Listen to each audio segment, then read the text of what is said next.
हमारी उच्च संस्कृति, हमारे उच्च संस्कार हमेशा रहे हमारे साथ। सब्सक्राइब करें A to Z वैदिक ज्ञान को। सनातन संस्कृति के महान पवित्र ग्रंथों को लेकर आ रहे हैं हम, जिन्हें आप सुन भी सकते हैं हिंदी में और पढ़ भी सकते हैं हिंदी में। अपने परिवार को सुनाएं, अपने बच्चों को जरूर सुनाएं और जरूर पढ़ाएं। ओम ब्रह्म शिव नारायणाय नमः। श्री रामचरितमानस का प्रारंभ होता है किष्किंधा कांड, और जो सबसे छोटा पार्ट है, छोटा भाग है। और इस भाग में श्री रामचंद्र जी सुग्रीव जी से मिलते हैं, हनुमान जी मिलवाते हैं, और हनुमान जी का श्री रामचरितमानस की कथा जो है, राम कथा है, उसके अंदर उनका पदार्पण हो जाता है। वो फिर बाली को किस तरह से मारते हैं और बाली को समझाते हैं कि आपने क्या करा है और आप दूसरों को गलत बता रहे हो, तो इसीलिए आपको जैसी करनी वैसी ही आपको सज़ा मिली है। फिर सुग्रीव को राजा बनाते हैं किष्किंधा का, और फिर सीता माता को ढूंढने में सब लग जाते हैं। कंद पुष्प और नील कमल के समान सुंदर गौर एवं श्याम वर्ण है जिसका, अत्यंत बलवान है, विज्ञान के धाम, शोभा संपन्न श्रेष्ठ धनुधर हैं, वेदों के द्वारा वंदित गो एवं ब्राह्मणों के समूह को प्रिय हैं, माया से मनुष्य रूप धारण किए हुए हैं, श्रेष्ठ धर्म के लिए कवच रूप सबके हितकारी हैं, और श्री सीता जी की खोज में लगे हुए हैं। स्वयं परमेश्वर होते हुए भी मनुष्य रूप में कैसे एक मर्यादा पुरुषोत्तम की तरह श्री राम जी जो है अपनी अर्धांगिनी सीता जी को खोज रहे हैं, जबकि वो जानते हैं, क्योंकि लीला तो उन्हीं की रची हुई है। आपको पहले भाग में अरण्य कांड में बताया था कि जब श्री लक्ष्मण जी कंदमूल फल लेने के लिए वन में जाते हैं, तब श्री रामचंद्र जी ने सीता माता को अग्नि के हवाले करके अग्नि में बिल्कुल सुरक्षित रखने के लिए वहां पर छोड़ दिया था, और उनका प्रतिबिंब था जिसको रावण उठाकर ले गया था। लेकिन फिर भी सब कुछ जानते हुए भी, क्योंकि उनका जो मनुष्य रूप धारण करने का उद्देश्य था वो राक्षसों का नाश था, रावण का प्रकोप बहुत ज़्यादा बढ़ गया था, इसीलिए वे मनुष्य रूप में हैं। पथिक रूप रघुकुल के श्रेष्ठ श्री राम जी और लक्ष्मण जी दोनों भाई निश्चय ही हमें भक्ति प्रद लग रहे हैं। वे सुकृति धन्य हैं जो वेद रूपी समुद्र के मंथन से उत्पन्न हुए कलयुग के मल को सर्वथा नष्ट कर देते हैं। अविनाशी हैं भगवान श्री शंभु के सुंदर एवं श्रेष्ठ मुख रूपी चंद्रमा में सदा शोभायमान रहते हैं। जन्म मरण रूपी रोग के औषधि हैं, सबको सुख देने वाले, और श्री जानकी जी के जीवन में उनके हृदय में बसने वाले श्री राम नाम रूपी अमृत का पान करने वाले सब जानते हैं कि श्री रामचंद्र जी एक मनुष्य हैं, क्योंकि वे सभी कार्य एक मनुष्य की भांति कर रहे हैं। जहाँ श्री शिव पार्वती बसते हैं, मुक्ति जन्म मही जानी, ज्ञान खानी अगहानी। जहाँ श्री शिव और पार्वती जी बसते हैं, उस काशी को मुक्ति की जन्म भूमि कहा जाता है। ज्ञान की खान और पापों का नाश करने वाली, जानकर उसका सेवन क्यों न किया जाए, ऐसा श्री रामचंद्र जी के मन में आता है, और वो प्रभु श्री शिव पार्वती जी का ध्यान करते हैं, महादेव जी का ध्यान करते हैं, और फिर वे आगे चल देते हैं। जिस भीषण हलाहल विष से सब देवगण जल रहे थे, चरत सकल सुर ब्रंद विषम, करल जे ही पान किया। शिवजी ने उसको भी पान किया और उसको अपने स्वयं कंठ में बसा लिया। हे मंद बुद्धि, तू उन शंकर जी का ध्यान क्यों नहीं करता है? उनके समान कृपालु और कौन है? ऐसा कहते हुए श्री रामचंद्र जी मन में विचार कर रहे हैं, और प्रभु श्री शंकर जी का ध्यान करके वे आगे बढ़ चले। बहुत बड़ी भक्ति करके श्री रामचंद्र जी के दर्शन पाकर वो प्रलोक को चली गई थी। वहाँ पर उन्होंने बताया था कि ऋष्यमुख पर्वत पर वहीं पर आपको पहुँचना है और वहीं पर आपको सुग्रीव जी मिलेंगे और वही आपकी सहायता करेंगे और वहीं पर आपको हनुमान जी मिलेंगे। आपके बहुत बड़े भक्त हैं वो। श्री रघुनाथ जी ऐसा सोचते हुए फिर आगे चल दिए और ऋष्यमुख पर्वत के निकट आ गए। वहाँ ऋष्यमुख पर्वत पर मंत्रियों सहित सुग्रीव जी रहते थे। अतुल्य बल की सीमा श्री रामचंद्र जी और लक्ष्मण जी को देख कर वो बहुत ही डर गए, क्योंकि वो बाली से बहुत ज़्यादा खौफ खाते थे। बाली ने उनको मार मार कर देश से बाहर निकाल दिया और उनकी पत्नी, उनकी अर्धांगिनी को भी अपने बस में कर लिया। ऋष्यमुख पर्वत पर बाली नहीं आ सकता था क्योंकि उसको श्राप था, इसलिए सुग्रीव ऋष्यमुख पर्वत पर ही विराजित रहते थे। हनुमान जी भी वहीं थे। अति सभीत कह सुनु हनुमाना, पुरुष जुगल बल रूप निधाना। सुग्रीव जी कहते हैं कि हे हनुमान जी सुनो, ये दोनों पुरुष बल और रूप के तो निधान हैं। तुम ब्रह्मचारी का रूप धारण धर के जाओ और इनके हृदय की बात जानकर आओ कि इनके हृदय में क्या है। कहे सुजान जिये शयन बुझाई, क्या है इनके हृदय में, ये किस लिए ऋष्यमुख पर्वत पर आ रहे हैं। ऐसा जानकर श्री हनुमान जी ने जाना कि सुग्रीव जी के मन में बहुत ही भय है। तब वे एक वृद्ध ब्राह्मण का रूप धारण करके चल दिए और पठय बाली होई मन मैला, भागो तुरंत तजो यह सैला। और सुग्रीव जी कहते हैं कि आप तुरंत जाइए, क्योंकि अगर बाली ने इनको भेजा है तो मैं तुरंत ही इस पर्वत को छोड़कर भाग जाऊंगा।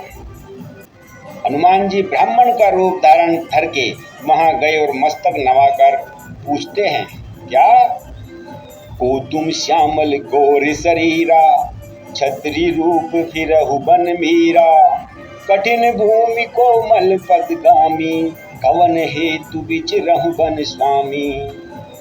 हे वीर, सांवले और गोरे शरीर वाले आप कौन हैं जो क्षत्रिय के रूप फिर रहे हैं। हे स्वामी, कठोर भूमि पर कोमल चरण से चलने वाले आप किस कारण वन में विचर रहे हो और यहाँ पर ऋष्यमुख पर्वत पर आने का आपका अभिप्राय क्या है। मन को हरण करने वाले आपके सुंदर कोमल अंग हैं और आप वन के दुसह धूप और वायु को सह रहे हैं। क्या कारण है? क्या आप ब्रह्मा विष्णु महेश हैं या इन तीनों में से कोई हैं, या आप दोनों नर और नारायण स्वयं हैं, अथवा आप जगत के मूल कारण और संपूर्ण लोगों के स्वामी भगवान हैं, या जिन्होंने लोगों को भवसागर से पार उतारने तथा पृथ्वी पर भार नष्ट करने के लिए मनुष्य रूप अवतार लिया है, आप वो हैं। अब श्री रामचंद्र जी कहते हैं, कौशल्य से दशरथ के जाएं, हम पितु बचन मानी बन आए, नाम राम लक्ष्मण दो भाई, संग नारी सुकुमारी स्वाही। श्री रामचंद्र जी ने कहा कि हम कौशल राज दशरथ जी के पुत्र हैं और पिता के वचनों को मानकर हम वन में आए हैं। हमारे राम लक्ष्मण नाम हैं, हम दोनों भाई हैं। हमारे साथ सुंदर सुकुमारी स्त्री भी थी और यहाँ वन में राक्षसों ने मेरी पत्नी जानकी जी को हर लिया और हे ब्राह्मण, हम उसी को खोजते हुए फिर रहे हैं। और माता सबरी ने हमें बताया कि ऋष्यमुख पर्वत पर आपको सुग्रीव और हनुमान जी मिलेंगे और वही आपकी माता जानकी को ढूंढने में मदद करेंगे। इतना सुनते ही हनुमान जी विवश हो गए और प्रभु पहचानी पर हु गही चरना, सो सुख उमा जाई नहीं वरना।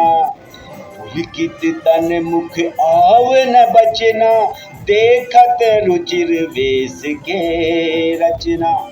इतना कहते ही प्रभु को पहचान कर हनुमान जी उनके चरणों में गिर गए। पृथ्वी पर गिरे पड़े हनुमान जी, साष्टांग दंडवत प्रणाम किया। शिव जी कहते हैं कि हे पार्वती, वह सुख वर्णन नहीं किया जा सकता है। शरीर पुलकित है, मुख से वचन नहीं निकल रहे हैं और वे प्रभु के सुंदर वेश की रचना देख रहे हैं। दोस्तों, हनुमान चालीसा जो शुद्ध रूप है वो हमारे चैनल पर आपको मिल जाएगा। उसमें शंकर स्वम केसरी नंदन, शंकर स्वम यानी के शंकर जी खुद हनुमान जी के रूप में वहां पर आए थे, उन्होंने जन्म लिया था। फिर धीरज धरकर स्तुति की। अपने नाथ को पहचान लेने से हृदय में बड़ा ही हनुमान जी को हर्ष हो गया। फिर हनुमान जी ने कहा कि हे स्वामी, मैंने जो कुछ पूछा वह मेरा पूछना तो न्याय ही था, क्योंकि मेरे राजा ने मुझे आदेश दिया था। आपको पहचान न सका और अपनी परिस्थिति के अनुसार मैंने आपसे पूछ लिया, परंतु आप तो मनुष्य की तरह कैसे पूछ रहे हो? आप तो स्वयं प्रभु हो, फिर भी आप इस तरह से कैसे विचर रहे हो? तब माया बस फिरहूं भुलाना, ताते मैं नहीं प्रभु पहचान। ये आपकी ही माया के वश में हूँ, इसलिए तो मैं आपको पहचान नहीं सका। एक तो ये मैं मंदबुद्धि हूँ, दूसरे मोह के वश में हूँ और तीसरे हृदय की कुटिल और अज्ञान हूँ। फिर हे दीन बंधु भगवान प्रभु, बताओ मैं आपको कैसे पहचान सकता हूँ? हे नाथ, यद्यपि मुझ में बहुत से अवगुण हैं, फिर भी सेवक स्वामी की स्मृति में न पड़े, आप उसे न भूल जाएं। हे नाथ, मैं तो आपका भक्त हूँ, सेवक हूँ, आप कैसे मुझे भूल गए? उस पर हे रघुवीर, ता पर मैं रघुबीर दोहाई, जानऊ नहीं कछु भजन उपाई। सेवक सुतपति मातु भरोसे, रही असोच बनई प्रभु पोसे। मैं तो आपका सेवक हूँ, आप कैसे मुझे भूल गए? भला माँ भी अपने पुत्र को कभी भूल सकती है, गुरु भी अपने शिष्य को कभी भूल सकता है और प्रभु भी कभी अपने भक्त को भूल सकते हैं। आप तो ऐसे भूल गए जैसे आपने मुझे पहचाना ही नहीं। ऐसा कहकर हनुमान जी अकुलाकर प्रभु के चरणों में फिर से गिर पड़े और उन्होंने अपना असली शरीर प्रकट किया। तब वे हनुमान के रूप में आए, उनके हृदय में प्रेम छा गया। श्री रघुनाथ जी उनके शरीर को देखकर और उनकी भक्ति को देखकर, उनके शीतल मन को देखकर बहुत ही प्रसन्न हुए और बहुत ही भक्ति वत्सल हो गए। और उन्होंने फिर कहा, हे कपि सुनो, मन में गिलानी मत करो, सुन कपि जिये मानसी जनी ऊना, मैं मम प्रिय लक्ष्मण दे दूना। समदरसी मोहि कब सब को, सेवक प्रिय अनन्य गति सो। तुम मुझे लक्ष्मण से भी तूने प्रिय हो। सब कोई मुझे समदर्शी कहते हैं, मेरे लिए न कोई प्रिय है और ना मेरे लिए कोई अप्रिय, पर मुझको सेवक प्रिय हैं, इसलिए क्योंकि मैं अनन्य गति होता हूँ, मुझे छोड़कर उसको कोई दूसरा सहारा नहीं है, इसलिए मैं अपने भक्त के भक्ति से हमेशा प्रसन्न रहता हूँ। स्वामी को अनुकूल देखकर पवन पुत्र हनुमान जी के हृदय में हर्ष छा गया और उनके सब दुख दूर हो गए। फिर वे पर्वत पर बैठे सुग्रीव के पास पहुँचे, श्री रामचंद्र जी और लक्ष्मण जी को लेकर, और तेहि सन नाथ मैं तेरी कीजे, दीन जानी तेहि अभय करीजे। सो सीता कर खोज कराही, जह तह मरकट कोटि पठाई। हे नाथ, अब इनसे मित्रता कीजिए और उसे दीन जानकर निर्भय कर दीजिए। वह सीता जी की खोज करवाएंगे और जहाँ तहाँ करोड़ों वानरों को भेजकर सुग्रीव जी सीता माता का पता जरूर लगवा देंगे। इस प्रकार हनुमान जी ने उनको बताया और वे वहाँ पर गए और फिर सुग्रीव के साथ उनकी दोस्ती हुई। सुग्रीव से पूछा कि आप राजा होकर यहाँ पर गुफा में क्या कर रहे हो? तब हनुमान जी ने सारी कथा सुनाई। कथा सुनने के बाद श्री रामचंद्र जी की भुजाएं फड़कने लगी। दोनों ने हृदय प्रीति के कुछ भी अंतर न रखा। तब लक्ष्मण जी ने श्री रामचंद्र जी का सारा इतिहास कह सुनाया। पहले हनुमान जी ने सुग्रीव जी का इतिहास बताया और उनके बारे में बताया कि किस कारण से ये यहाँ पर हैं, और फिर श्री लक्ष्मण जी ने सुग्रीव और हनुमान जी को वृत्तांत सुनाया कि क्या क्या हुआ था और किस प्रकार यहाँ पर आए हम। फिर दोनों की मैत्री हुई, दोनों की दोस्ती हुई। अब सुग्रीव जी कहते हैं कि मैंने अपने मंत्रियों के संग में बाहर बैठा था तो मैंने हवाई मार्ग से किसी को जाते देखा था और उसमें एक अबला स्त्री, और वो राम राम हे राम, राम राम हे राम कहते कहते चिल्लाते चिल्लाते आ रही थी और फिर वो लेकर चला गया। जब वो उन्होंने हमको देखा तो उन्होंने अपना एक पट वस्त्र फेंक दिया था, गिरा दिया था, तो हमारे पास वो अब भी है। तो राम जी ने तुरंत कहा कि आप उसे एक बार लाइए जरा, मैं देखना चाहता हूँ। राम जी बहुत दुखी थे, लेकिन ये बात सुनकर, सखा की ये बात सुनकर उन्हें कुछ संकोच हुआ, उन्हें कुछ संतोष हुआ, और उन्होंने जब वो पटा वस्त्र देखा तो वे कहने लगे कि यही मेरी जानकी है। सखा वचन सुनि हर से कृपा सिंधु भल सीम, कारण कवन बसहु मन मोही करहूँ सुग्रीव। उन्होंने सुग्रीव से कहा कि यही मेरी अर्धांगिनी हैं, यही मेरी जानकी सीता जी हैं, आप इनका पता लगवाइए। तब फिर सुग्रीव ने, हे नाथ, बाली और मैं दो भाई हैं, उन्होंने फिर अपना बारे में बताया। तो जब उनको श्री रामचंद्र जी को ये पता लगा कि कैसे छल से बाली ने सुग्रीव को राजपाट से बाहर कर दिया, उनकी स्त्री को भी अबला बनाकर उसको अपने पास रख लिया, तो उनकी भुजाएं फड़कने लगी और वे कहने लगे कि ये सखा है, मेरा वचन कभी झूठा नहीं जाता, मैं आपको राजपाट भी दिलवाऊंगा और आपकी स्त्री को भी दिलवाऊंगा और आपको राजा बनाऊंगा। फिर सुग्रीव जी ने बाली के बारे में बताया, लेकिन श्री रामचंद्र जी क्या बोलते हैं, जेन मित्र दुखी होई दुखारी, तिनरि बिलोकत पातक भारी, निज दुख गिरि समरज करी जाना, मित्र के दुख रज मेरु समाना। जो लोग मित्र के दुख से दुखी नहीं होते, उन्हें देखने से ही बड़ा पाप लगता है। आपने पर्वत के समान दुख तो धूल के समान और मित्र के धूल के समान दुख सुमेरु पर्वत के समान जिसे लगते हैं, वही मैं बोल रहा हूँ कि मैं तुम्हें तुम्हारा राजपाट जरूर दिलाऊंगा। देत लेत मन संकन धरहि, बल अनुमान सदा हित करहि। देने लेने में मन में शंका न रखी, अपने बल के अनुसार सदा हित ही करते रहें। विपत्ति के समय मैं तो सदा सोगुना स्नेह करे। वेद कहते हैं कि संत श्रेष्ठ मित्र के गुण लक्षण यही हैं। जो सामने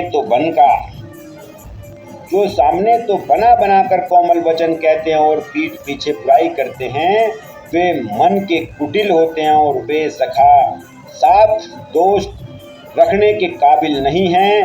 वे जिसका मन सांप की चाल के समान टेढ़ा है, ऐसे कुमित्र को तो त्यागना ही अच्छा होता है। सुग्रीव ने कहा कि हे रघुवीर सुनिए, महान बलवान और अत्यंत रणधीर है बाली। फिर भी सुग्रीव ने श्री राम जी को दुंदुभी राक्षस की हड्डियां और ताल के वृक्ष दिखलाए। श्री रामचंद्र जी ने उन्हें बिना ही परिश्रम के आसानी से ढा दिया। श्री रामचंद्र जी का प्रकोप, उनका प्रताप, उनका वैभव देखकर सुग्रीव के मन में संतुष्टि हुई और वे कहने लगे कि अब मेरा राज मुझे मिल जाएगा, अब जो मेरे साथ पाप हुआ है वो दूर हो जाएगा। क्योंकि आपके चरणों की आराधना करने वाले संत कहते हैं कि जो राम भक्ति का विरोध करे उसके सब काम बिगड़ जाते हैं और जो राम भक्ति में लीन हो जाए उनके सभी कार्य बन जाते हैं। अब प्रभु कृपा करहूँ एही भांति, सब तजी भजन करो दिन राति। हे प्रभु, अब तो इस प्रकार कृपा कीजिए कि सब छोड़कर दिन रात मैं आपका ही भजन करता रहूं। सुग्रीव के ऐसे वचन सुनकर श्री रघुनाथ जी मुस्कुराए और बोले, जो कछु कहे सत्य सब होई, सखा वचन मम मृषा न होई। यानी कि मैं जो कहता हूँ वो सब सत्य ही होता है, परंतु हे सखा, मेरा वचन कभी मिथ्या नहीं होता। अर्थात बाली मारा जाएगा और तुम्हें राज्य मिलेगा। अगर मैंने ऐसा कह दिया है तो ऐसा ही होगा। फिर सुग्रीव को साथ लेकर और श्री रामचंद्र जी और लक्ष्मण जी दोनों किष्किंधा गए और वहां पर जाकर सुग्रीव जी से बोले कि जाओ और बाली को ललकारो और उनके साथ युद्ध करो। श्री राम जी के प्रताप का जोश भरा हुआ सुग्रीव की रगों में और वो बाली को ललकारने लगा। सुनत बाली क्रोधातुर धावा। बाली के अंदर बहुत अहम था, उसके अंदर मैं थी। उसको अपनी जो उनको बाली को एक वरदान मिला हुआ था ब्रह्मा जी की तरफ से कि जो भी उनके साथ युद्ध करेगा, जो उनकी आंखों में आंखें डालकर युद्ध करेगा, उसका आधा बल बाली के अंदर आ जाएगा। और इस वरदान के कारण बाली किसी से हारता भी नहीं था। गही कर चरण नारी समुझावा। यानी कि जब सुग्रीव ने बाहर से ललकारा तो उसकी बात सुनकर क्रोध हुआ बाली को और वो बाहर चलने लगा। लेकिन उसकी घरवाली ने उनको समझाया, उनकी स्त्री तारा ने उनको समझाया और चरण पकड़कर कहा कि आप मत जाइए। जो सुग्रीव के साथ हैं दोनों भाई, वे बल और तेज के बहुत बड़े योद्धा हैं, आप उनसे मत लड़िए। लेकिन कौशलेश सुत लक्ष्मण रामा, कालहु जाति सकहि संग्रामा। बाली कहता है कि वे कौशलाधीश दशरथ जी के पुत्र राम और लक्ष्मण हैं, संग्राम में काल को भी जीत सकते हैं। लेकिन अगर वे खुद भगवान हैं तो मैं उनके हाथों वीर गति को प्राप्त होना पसंद करूंगा। और अगर वे ऐसा नहीं है तो मैं इस तुच्छ सुग्रीव को फिर से मारकर भगा दूंगा। बाली ने कहा, अब तो मैं जाऊंगा ही, अब तो मैं जाऊंगा ही। तब सुग्रीव विकल होकर भागा, क्योंकि जब जैसे ही बाली बाहर निकला तो सुग्रीव के मन में फिर से डर बैठ गया और वो भागने लगा।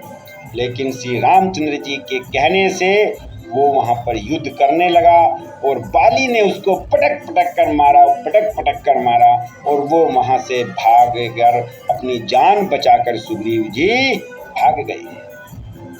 तब जब सुग्रीव जी कहते हैं श्री रामचंद्र जी से, तब सुग्रीव व्याकुल होकर भाग तो गए, लेकिन वे रामचंद्र जी से क्या कहते हैं कि आपने मुझे फ्री में मरवा दिया।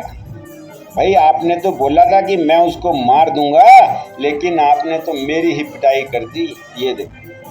तब श्री रामचंद्र जी ने उनको अपने हाथों से स्पर्श किया और उनके शरीर को वज्र का बनाया। सभी दो रूप छूट गए और श्री रामचंद्र जी कहते हैं कि एक रूप तुम भ्राता दो। मतलब तुम्हारे तो भाई एक ही रूप हैं, अब मैं कैसे पहचानूं? भाई, तुमने ये तो मुझे बताया ही नहीं था कि हम दोनों सेम हैं, हम दोनों एक से चेहरे के हैं। अब मैं ते ही भ्रम ते नहीं मारे हूँ सो। भाई, मैं तो तुम्हारे भ्रम से नहीं मार सका कोई से को भी। तो इसीलिए अब आप जो है एक माला पहन कर जाओ और मैली कंठ सुमन के माला पठवा, पुनि बल देई विशाला, पुनि नाना विधि भई लड़ाई, बिटप होठ दुखई रघुराई। वे बोलते हैं कि अब तुम एक माला पहनकर जाओ ताकि मुझे आपको पहचानने में आसानी हो। जब बाली फिर से बाली को ललकारा जाता है सुग्रीव के द्वारा और सुग्रीव जी पहुंच जाते हैं और उनके बीच में युद्ध होता है और श्री रघुनाथ जी ने वृक्ष की आड़ से लेकर और बाली को एक तीर मार दिया और जैसे ही उसकी छाती में तीर लगा वैसे ही बाली जमीन पर गिर पड़ा, पृथ्वी पर गिर पड़ा।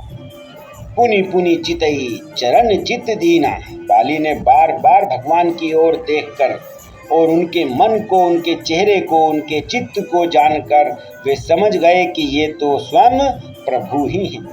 सुफल जन्म माना प्रभु चीना।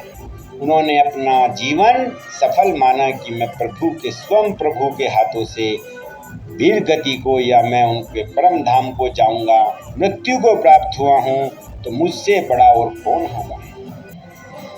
ये कथा जो लोग कहते हैं कि उसने, बाली ने क्या कहा, उसने क्या कहा, उसने क्या कहा, ये श्री रामचरितमानस की कथा है और मैं इसी को पढ़ रहा हूँ। जैसे श्री रामचंद्र जी को देखा तो मन में उसके, बाली के मन में आ गया कि अब तो मेरा यहीं से उद्धार होगा। लेकिन मन में उसके कटु वचन थे जो एक किसी भी पापी के अंदर होते हैं और वो क्या कहते हैं, धर्म हेतु अवतरेहु गोसाई। आप तो धर्म के लिए अवतरित हुए हो प्रभु, मारेहु मोई व्याधि की नाई। आपने मुझे छुपकर व्याध की तरह क्यों मारा। मैं बैरी सुग्रीव प्यारा, अवगुण कमन नाथ मोहि मारा। कि मेरा तो बैर सुग्रीव के साथ था, हे नाथ किस दोष से आपने मुझे मारा है। श्री रामचंद्र जी ने ऐसा सुनकर और उसके मुख की तरफ देखकर कहा कि हे मूर्ख सुन, छोटे भाई की स्त्री, बहन, पुत्र की स्त्री और कन्या ये चारों समान हैं। इनको जो कोई बुरी दृष्टि से देखता है उसे मारने में किसी को कोई पाप नहीं लगता है। कैसे, अनुज बधु भगिनी सुत नारी, सुन सठ कन्या सम है चारी। इन्हीं कुदृष्टि बिलो कहीं जोई, ताई बधे कछु पाप न होई। समझ गया। ऐसा सुनकर बाली को बहुत संतोष हुआ और फिर श्री रामचंद्र जी बोलते हैं कि हे मूढ़, तुझे अत्यंत अभिमान है, तूने अपनी स्त्री की सीख भी नहीं मानी है। तुम्हारी स्त्री ने तुमसे बोला था, मना किया था, फिर भी नहीं। सुग्रीव को मेरी भुजाओं के बल के आश्रित जानकर भी तुम नहीं समझे, फिर भी अभी अपने अभिमान के मन की चूड़ में आप फिर भी आ गए। बाली ने कहा, सुनहु राम स्वामी सन चलन चातुरी मोरी, प्रभु अजहूँ मैं पापी अंत काल गति तोरी। बाली ने कहा कि हे श्री राम जी सुनिए, स्वामी से मेरी चतुराई चल नहीं सकती है। हे प्रभु, अंत काल में आपकी गति, आपके द्वारा जो मुझे गति मिली है, इससे बढ़ा मुझे और क्या सौभाग्य प्राप्त होगा। मैं अब भी पाप ही रहूँगा, अब भी मरते वक्त भी मैं अब भी पापी ही जाऊँगा, क्योंकि मैंने मरते वक्त भी, अंतिम समय में भी किसी की नहीं मानी। सुनत राम अति कोमल बानी। बाली की ये अत्यंत कोमल वाणी सुनकर श्री रामचंद्र जी उनके सिर पर हाथ रख देते हैं, बाली के सिर पर हाथ रख देते हैं और उससे कहते हैं कि मैं तुम्हारे शरीर को अचल कर देता हूँ, तुम प्राणों को रखो। बाली ने कहा, हे कृपा निधान, अगर मैं आपके द्वारा गति को प्राप्त हूँ तो इससे बड़ा तो सौभाग्य है नहीं। लेकिन अगर आप मुझसे तनिक भी कहते, अगर आप मुझसे एक बार भी कहते, तो जो रावण के पास जानकी जी माता, सीता जी माता सीता जी हैं, मैं उनको एक पल के अंदर वापस ले आता। उस रावण को मैंने 6 माह अपनी बगल में दबा कर रखा था, आप मुझसे कहते तो सही। लेकिन श्री रामचंद्र जी कहते हैं कि मैं कभी पापी का सहारा नहीं ले सकता और ना ही कभी लूँगा, क्योंकि आप तो बहुत बड़े पापी हो। आपका सहारा लेकर मुझे पापी नहीं बनना है। ममलोचन गोचर सोई आवा, वह श्री रामचंद्र जी स्वयं मेरे नेत्रों के सामने आ गए और बहुरी की प्रभु अस बन ही बनावा। हे प्रभु, ऐसा संयोग फिर कभी नहीं मिलेगा। आप मुझे जीवित ना दें, आप मुझे मुक्ति दे दें और मैं यहाँ से चला जाऊंगा। श्रुतियों ने नेति नेति कहकर निरंतर जिसका गुणगान किया है, मैं उन्हीं के हाथों आज गति प्राप्त कर रहा हूँ। मुक्ति होगी मेरी, मुझे इससे बड़ा सौभाग्य नहीं चाहिए। मुझ पर दया दृष्टि कीजिए और जो मैं वर मांगता हूँ अब मुझे उसे दे दीजिए। क्या मांगते हैं? जेहि जोनि जन्मो करम बस तह राम पद अनुराग। तय तन राम सम बिनय बल कल्याण प्रद प्रभु लीजिए। बाली कहता है कि अब मैं जिस भी जोड़ी में जन्मूं वह श्री राम जी के चरणों में मेरा प्रेम हमेशा करूं और करता रहूं। कल्याण प्रद प्रभो, यह मेरा पुत्र अंगद है और इसे अपनी दया दृष्टि से अपने पास रखिए, इसे स्वीकार कीजिए और हे देवता और मनुष्यों के नाथ, वहां पकड़कर इसे अपना दास बना लीजिए। श्री राम जी के चरणों में दृढ़ प्रीति करके बाली ने शरीर को वैसे ही त्याग दिया जैसे हाथी अपने गले से फूलों की माला का गिरना न जाने। ऐसे ही उसने अपने शरीर से अपना प्राण त्याग देता है। श्री रामचंद्र जी ने बाली को अपने परम धाम भेज दिया। नगर के सब लोग व्याकुल होकर दौड़ पड़े। बाली की स्त्री तारा बहुत तरह से दुख करने लगी, लेकिन फिर श्री रामचंद्र जी ने उनको समझाया है। क्या? पृथ्वी, जल, अग्नि, आकाश और वायु, इन 5 तत्वों से मनुष्य का शरीर रचा है। लेकिन आप किसके लिए रो रहे हो? शरीर तो आपके पास है, आत्मा निडर है, अमर है, वो कभी मरती नहीं है, वो तो जीवित है, तो आप किसके लिए पश्चाताप कर रहे हैं? ऐसा सुनकर तारा, जो बाली की स्त्री थी, उसको संतोष हुआ और उन्होंने प्रभु श्री रामचंद्र जी के चरणों में प्रणाम किया। तब रामचंद्र जी ने लक्ष्मण को बोला कि आप सुग्रीव को राज्य अभिषेक करवाइए और बाली के जो पुत्र हैं अंगद, उनको युवराज बना दीजिए। लक्ष्मण जी ने ऐसा ही किया और देवताओं ने जिस गुफा के अंदर श्री रामचंद्र जी को रहना था, वो गुफा बहुत अच्छे से संवार दी और वहाँ के वन को बहुत अच्छे से फल फ्रूट वाला बना दिया, हरियाली बना दी। अब श्री रामचंद्र जी और लक्ष्मण जी दोनों भाई उस गुफा के अंदर रहने लगे और उधर सुग्रीव जी राजा बनकर सब कुछ भूल गए। श्री रामचंद्र जी ने अपनी सखा, अपनी दोस्ती की, जो उनको करना था वो कर दिया, लेकिन सुग्रीव जी भूल गए और सारे बरसात और सर्दी ऐसे ही गुजर गई। फिर एक दिन श्री रघुनाथ जी को क्रोध आया और वो कहने लगे कि सुग्रीव तो अपने ही वश में रहने लगा है और मेरी दोस्ती भूल गया है। उसने कहा था जानकी जी का पता लगाएंगे, लेकिन अभी तक उसको कोई सुध नहीं है, इसलिए मैं उसको मृत्युदंड दे दूंगा। जैसे ही सुना, लक्ष्मण जी को क्रोध आ गया और लक्ष्मण जी ने उनसे पहले धनुष बाण निकाल लिया। राम जी बोले, अरे भाई रुक जा, मृत्युदंड नहीं देना, उनको बस बुला कर ले आओ। तो रघुनाथ जी की बात सुनकर लक्ष्मण जी किष्किंधा गए और वहाँ पर जाकर सुग्रीव और हनुमान जी से मिले और वहाँ से उनको बुलाकर श्री रघुनाथ जी के पास ले आते हैं। जब वहाँ पर आकर सब कुशल मंगल पूछते हैं, श्री रामचंद्र जी तो धैर्य की खान है, संतोष की खान है, वो तो शांति से ही सारे कार्य करने वाले हैं। तब उन्होंने सुग्रीव से कहा कि अब आप अपनी वानर सेना भेजो और पता लगाओ कि जानकी जी, मेरी जानकी कहाँ है।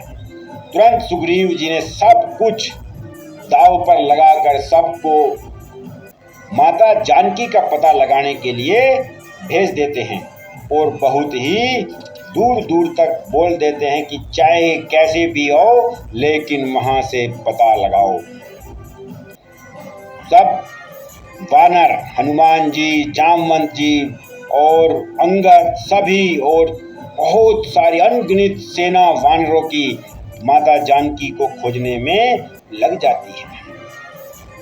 लगने के बाद फिर वे जाते हैं, उनको प्यास लगती है, घूमते फिरते रहते हैं। फिर हनुमान जी एक बड़े पर्वत पर चढ़ी गिरी शिखर चहु दिशि देखा। एक बड़े पर्वत पर चढ़कर हनुमान जी देखते हैं कि किधर पानी है, किधर पानी है, क्योंकि पानी के लिए सब तड़प रहे हैं।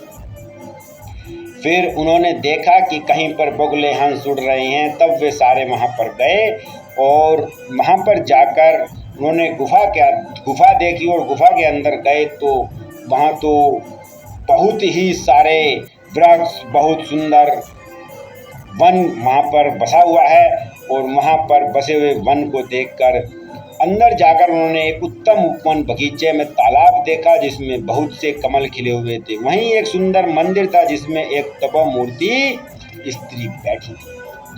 उन्होंने सबने उनको प्रणाम किया और दूर से ही सिर निभाया। वृत्तांत पूछा, उस स्त्री ने वृत्तांत पूछा तो सबने वृत्तांत कह सुनाया। जलपान करो और भांति भांति के रसीले फल खाओ। ऐसा स्त्री के वचन सुनकर सभी वहाँ पर स्नान करने लगे, जल पीने लगे और फल खाने लगे। आज्ञा पाकर सबने स्नान जब कर लिया, जब फिर उस स्त्री ने कथा सुनाई, फिर कहा मैं अब वहाँ जाऊंगी जहाँ रघुनाथ जी हैं। आप अपनी आंखें बंद करो और गुफा से बाहर निकल जाओ और जहाँ पर निकलोगे वहीं पर आपको जानकी जी को पता लगाने के लिए संदेश मिल जाएगा। यहाँ वानरगण मन में विचार कर रहे हैं कि अवधि तो बीत गई पर कुछ काम नहीं बना, इसलिए अब राजा सुग्रीव हमें सबको मृत्यु दंड देंगे ही देंगे।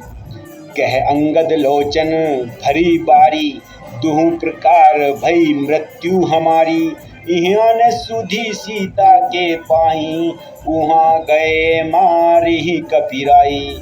इधर सीता जी का पता नहीं चला है और उधर सुग्रीव जी वहाँ पर जाकर मार देंगे। वो तो मुझे जब ही मार देते जब पिता बाली की मृत्यु हुई थी, लेकिन वो तो रघुनाथ जी ने मुझे बचा लिया। ऐसा मन में विचार कर रहे हैं। जामवंत जी सबको दुखी देखकर, अंगद को दुखी देखकर कहते हैं, तात राम कहूँ नर जनि मानहूँ, निर्गुण ब्रह्मा जीत अज जानहूँ। मतलब श्री रामचंद्र जी को आप कोई मनुष्य मत जानो, वे निर्गुण ब्रह्मा अजय और अजन्मे हैं। हम सब सेवक अत्यंत बड़भागी हैं, बड़े ही भाग्यशाली हैं जो निरंतर सगुण ब्रह्मा जी और हम उनका श्री रामचंद्र जी की प्रीति में उनके कार्य कर रहे हैं।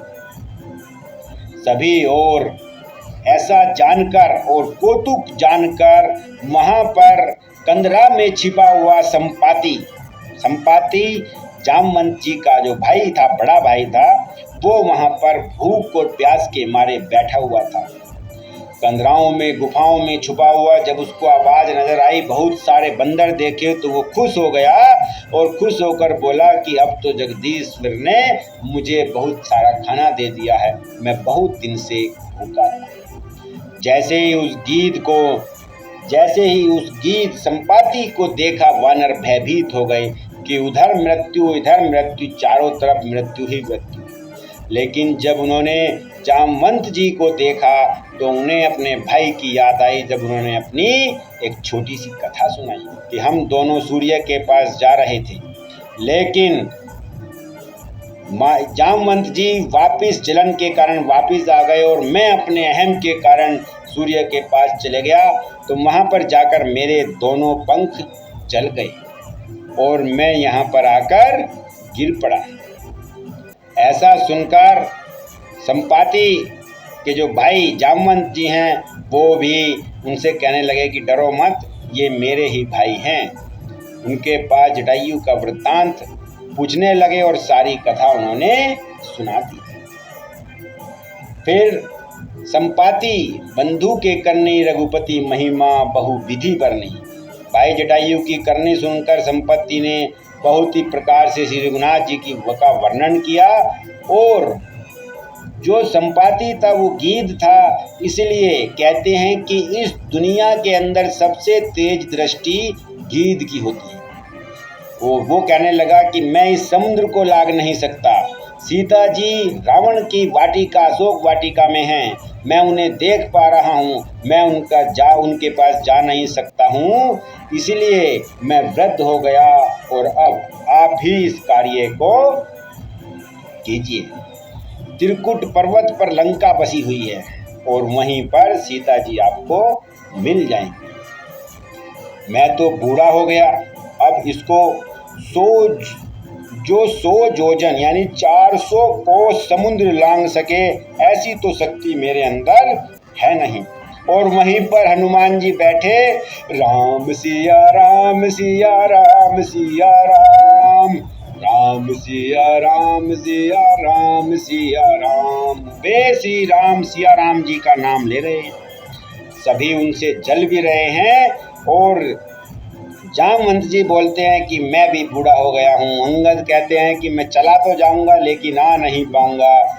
जामवंत जी कहते हैं कि हनुमान, आप वानरों में सबसे वीर हो, सबसे ज्ञानी हो, आप ही वहाँ जाओगे और आप ही वहाँ का पता, माता जी का पता लगा कर आओ। और हनुमान जी क्या कर रहे हैं, राम सिया राम जय जय राम, राम सिया राम जय जय राम।